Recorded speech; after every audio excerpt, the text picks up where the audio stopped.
Hello, everyone. Welcome to the show. I'm excited to be again joined by my good friend and business partner, Mr. Michael Vincent.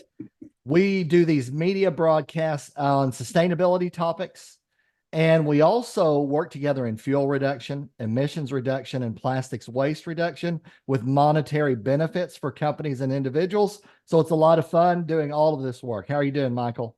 I'm doing fabulous. How are you doing, Andy? It's been a while since we recorded these couple weeks. It has, yes. I've been extremely busy, as you know. Amen. Me too. And a lot of good things, right? A lot of interest in what we're doing on really on both fronts, right? On the plastics front and on the fuel front, which is tremendous. People are starting to take notice and listen to what we're talking about here. And the evidence points towards the mesa. No, I'm just kidding. Right, exactly. Are there really UAPs? So you and I have been watching this show, The Secret of Skinwalker Ranch. And for any of you guys out there that are kind of space age, you're into that, I would highly recommend that show, I gotta say. Oh yeah, if you like ancient aliens or like watching people try and find Bigfoot, which they never do, but I always watch just in case. Just in Yes, case.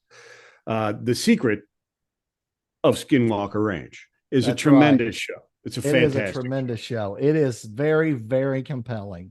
And It I is. watch those shows on Sasquatch also. And I've seen a couple where they did actually have a video clip, you know, Yeah, sure. and I'm like, whoa, now what is that?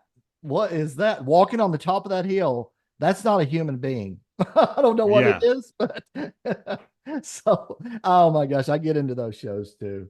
Yeah, no, I love it. I absolutely love them. I think what was the one Alaskan Killer Bigfoot, the Portlock Yes, one? That was a tremendous one. I really liked that one quite a that bit. That was was a tremendous. fantastic. Absolutely. Anyways, Yes. non-mythical and actually, you know, real is Physical OPEC. evidence was provided within that one. And I was like, oh my goodness, that's Yeah, incredible. yeah, absolutely. Oh Absolutely. man. Oh, and I'm a big Not Star seen Wars up. junkie too. So I love sci-fi and I love like that, right? The unknown, the mysterious. I I love do, but my sci-fi, I like B sci-fi. I like the really crappy sci-fi movies. Oh man, I do too. I tell you what, I was on a kick of watching old Star Trek episodes, and Oh I, yeah. I just got addicted real quick, even though they're from like the 1970s. But Yeah. it's just I don't know, it's just so fun to watch sci-fi, I guess. Yeah, okay, so for me, the show that I get sucked into every once in a while and just can't stop watching is actually Sanford and Son. Sanford and Sons. That was a great show. That was a great show. Red Fox Absolutely. is tremendous. I Oh love man, great show. Absolutely. it. Oh man. Well, there's a couple of big news things that hit within the last week, Yeah, and we're going to talk about those today. The first one was OPEC Plus extends deep oil production cuts into 2025, and you can check this out on Reuters. So basically, the article is talking about there have been deep production cuts, and OPEC Plus has decided to extend those for quite some time. And that news hit on June the 2nd. So yeah. that They was basically interesting pushed stuff. everything out a year, right? I mean, it was supposed to be like one was like through the end of this year of like 3.6 billion barrels a day reduction or something, and the other was is it billion barrels? That sounds right. Million. Yes. Million. Million. It's million. Yes. Yeah, Million. yeah. We're not doing that much. And the other was like 2.2 that was set to expire in June of this year. And then they pushed them both back another year, right? Is what Yep. they did. They were supposed to end at the end of 2024. Yeah, And it says on the article OPEC Plus members are currently cutting output by a total of 5.86 million barrels per day, or about right. 5.7% of global demand. Right. And that's between like a 3.66 like mandate agreed and then 2.2 voluntary, which I don't understand because they're OPEC. If they're agreeing to do it, I guess that's voluntary, but that's They also agreed to do the 3.66. I don't understand the difference between those two. I would love to be a fly on the wall. Do they vote as a group on this? Do they get together and vote? I don't know. That's Just what they one second. imply. Okay, so collectively they must agree because they're all members of it, right? They Yeah. must agree to the cuts and continuing with the cuts. They have to agree on it somehow. Yeah, they do, and you're right. I'd love to listen in on those, but I mean, they're not. OPEC is not opaque, No, right? I mean, they're no. very clear. They're very clear. $80 a barrel isn't going to cut the mustard for their bottom line, right? It's just not, and so they institute these production cuts, right? Yep. And it the thing that aggravates me as a human being is that this is an energy source that we all rely on, the entire world relies on, right? And we've taken this thing that everybody needs and made it a commodity so that its price fluctuates wildly, and we let a group of nations collude and decide what they're going to charge the rest of the world for the energy that they depend on to live. I don't have the solution. I'm just saying, really? Well, really? and This I is what we've talked about this before. In my opinion, now this is opinion. In Yeah. my opinion, they do these things to control the pricing levels up and down, and they Yeah. play those swings, Yeah, of course. right? Yeah, of course they do. Of course they do. And one of the reasons they're doing this is the U.S. economy impacts everybody's economy, and all the economies right now are not doing well. So demand is not really good, and demand isn't going to go up until the economies get juiced, and the economies aren't going to get juiced until interest rates start coming down, and interest rates are going to start coming down until inflation starts coming down, and inflation's I mean, it's a circle, and you're just waiting for one point of it to go break to cut that circle, right? Because it's like a self-fulfilling prophecy that you've got to break in order to change it. And it really comes down to human sentiment, in my mind. It does. It comes down to sentiment. Yeah. Yep. Yeah. Absolutely. When you and I decide, you know what, we're going to be fine and start spending money, boom, everything changes. Yep. Absolutely. And it's an election year, so everybody's sitting tight with their money right now. That's true. Every time Plus, I think half the happens, United States, I think half the United States now considers fast food a luxury item. Did you see that report that came out? Oh, I did not see that one, but I did see a little news blurb that Burger King has entered this low cost food war, basically, because they're working to get those customers, right? Get all those people that are really pinching and saving everything they can, get them into our store to give us some revenue, because otherwise they'll go to other places like McDonald's and other places and do it instead. Yeah, exactly. So there's a start right there for deflation is pricing wars, et cetera, to get things moving again. So we'll see. We'll see what happens. But this is clearly in reaction to the economic state. I mean, obviously, there's no insight there. Right. I mean, it says it throughout the article, and OPEC is like I said, they're very transparent about why they do these things, and it makes sense. If you were a businessman and you were in that business, that's what you'd be doing too. Yep. Unless you didn't care about your stakeholders and shareholders. Right. Exactly. Right? Which is not a good position to be in. No. So in, I think, somewhat related news. Now you have to take a leap here, but also ConocoPhillips came out with an announcement. They are purchasing Marathon Oil, and it's right around 22.5 billion with a B dollars. Now, what I wonder is, would they have gone through with that move if OPEC Plus would have said, we're going to increase production by 40%? Would they have gone forward, or would they have not? Now, I don't know for sure, but basically my theory is that they would not have. Yeah. So I don't know. Yeah, I'm with you. There's a little bit of a leap there. I think. I don't know how much of a leap, just because this wasn't out of the blue that OPEC did this. I think that, ConocoPhillips and, that deal there was looking at the economic landscape and how things are moving forward, right? And understood that, like we talked about, the interest rates and the economies of the world, et cetera, that, that OPEC was going to do this, and now is a ripe time to make this happen. And I agree with you. Maybe they do it even at a different time, but certainly the economic situation and geopolitical around the world says now's a great time to do it, because what are they going to save? $500 million or something a year or something? Yeah. Second bullet, ConocoPhillips, from the article on ConocoPhillips.com. It says ConocoPhillips expects to achieve at least $500 million of run rate cost and capital savings within the first full year following the closing of this transaction. And further on down the article, it's talking about the lower 48. It's domestic production is what this Yeah, is it is, because involving. and that's where it is, right? You're right, because in there I was asking you earlier, what does unconventional position mean? And I guess it's the unconventional position is their position in the 48 or so. I don't know, but yeah, you're right, because they talk about the fact that with these synergies, which is a cliche because it's true, they're going to be able to. Their price point is $30 Yeah, a barrel. right. And the So that last I checked, spreads, that's less than 80. That's somewhat less than 80. Last I checked. so there is what's called margin involved in that. Yeah, and so yeah, you're right. Whether it was a guess and they accidentally hit it right on the nose, or they saw the writing on the wall, which they probably did. They're very smart people, and obviously this is their business is oil, so they had an inkling of what was going to be going on with OPEC, etc. Yeah. When they see $80 is the barrel, the cost per barrel, that's kind of the floor for OPEC to say, okay, we ain't going any lower than that. 30's looking pretty good.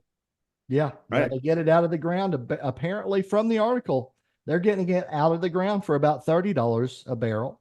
So, Yeah.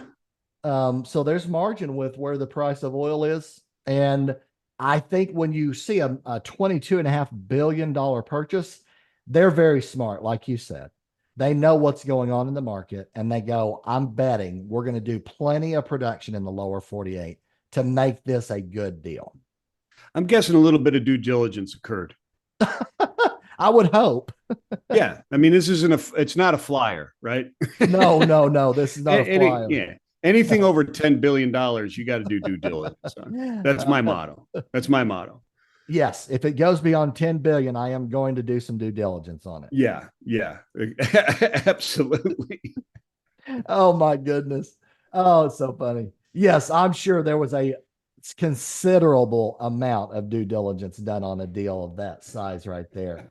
But yes, so they're in a good position. Really, they are, because OPEC Plus said through into 2025, we're continuing with our cuts. So, ConocoPhillips, Marathon Oil, they have a good position in America. Yep. Can expand that production. They can get those synergies where they're able to expand basically on what they already have in place with equipment, people, know-how, etc. So they're just going to capitalize on the market position right now. Yeah, I mean, and they're yeah, absolutely. And this is so a massive supply of oil is just in the United States, is in the lower 48, as they point out, is about to cut a ton of admin cost out of it. Yes. Right. There's your $30 a barrel, right? All that admin, general administrative, all that stuff is now halved, right? For any additional barrels that come in. So that's a massive cut, right? You've got the capacity to handle all those things with what is really incremental supply, as we used to call it in LTL trucking. Sell into the routes we're already on, and that's incremental business. You're already driving past the business, so let's get some business on there that you can deliver and pick up in 5 minutes, and you're golden, right? That's basically the same thing here, right? They're moving barrels of oil, and if they can put it into their own infrastructure and admin costs without increasing that any significance, now you've got tremendous savings. $500 million is what they're estimating in this case, right? Absolutely. Makes a lot of sense. And I came from the supply chain tech world, and I was involved in companies that were acquired and then acquired again. But there was always a synergy of, hey, we've already got these customers using these solutions. Do you think they'd want to use this solution too? In this case, they've already got customers They've already got land ready. They've got the equipment ready, people ready. It's like, could we just get more revenue if we do this? And Yeah. it seems to make a lot of sense from the outside. No, it absolutely does. And yeah, I mean, you've got that tug of war. Keep oil prices down, but high enough to support domestic production and energy use, and try and fight OPEC, which is interesting. It's a difficult thing to do. But and we'll talk about this later as we move. Is as we go into alternative fuels and green fuels, et cetera, the independence from OPEC, et cetera, changes geopolitical motivations and threats tremendously. When Europe doesn't have to import something, what is it, 67% or something like that of their energy production is imported raw materials, when they no longer have to do that because they have wind and hydro and solar and nuclear, things change quite a bit. Yeah, and I'm seeing more and more of these energy companies like this come out with news about doing things in the renewable space. Yeah. Every one of them is doing some things, right? And I think it'll adapt and grow with the market, is basically what's going to happen. Yeah, sure. And it Absolutely. can't happen overnight. You can't turn off the spigot of oil and gas and turn on a hydrogen spigot, for example, overnight. I mean, it takes time. So you're 100% right. And the strange thing to me is that there's people listening to this going, yeah, you're right. We're going to have this for years and years, and looking at it's going, okay, so they're trying to bolster the price for the next year and a half, et cetera. That's going to go into, 5 years, 10 years, decades. Obviously, we're going to be doing this, and people are nodding their heads going, yeah, he's right. But why aren't they using methods to improve the efficiency and emissions of the diesel they're using right now? Right. Yep. Exciting work going on in that space. In fact, I'm doing a project with a renewable diesel right now, and that's a lot of fun. Very, very clean burning. Yeah. But the problem with renewable diesel is you do get some loss of energy density. Okay. So yeah, which is engine performance, right? Your power, your horse, your torque, everything lowers, right? Yep. So we're helping these companies improve their fuel economy and boost of the fuel and get better use of the fuel. So it's very exciting work. I love it. I mean, it's helping the environment, helping with their costs, net savings, and then helping with engine performance for the operators and the drivers. So it's really a win-win-win, in my opinion. Yeah, I agree. I think it's brilliant, and it's so. But what you're working on now, so cyber fuels and what we're doing here at Trucking Tower and Green Path Technologies. So it's a 6-in-1 technology that's boosting performance, lowering emissions, et cetera, and lowering costs 10 to 20% in net fuel cost, right? And on diesel. But this is specifically on renewable diesels, right? This is not your diesel coming out of the ground, which is not actually dinosaur juice. It's That's right. We've proven it's not dinosaur juice. It's actually millions of years of algae and plankton and so forth that have become oil. Right. But this project you're on right now is it's renewable diesel that is being boosted, right? It's not even diesel. That's right. Yep. It's tremendous. Renewable diesel. So super fun work. Honestly, I love it.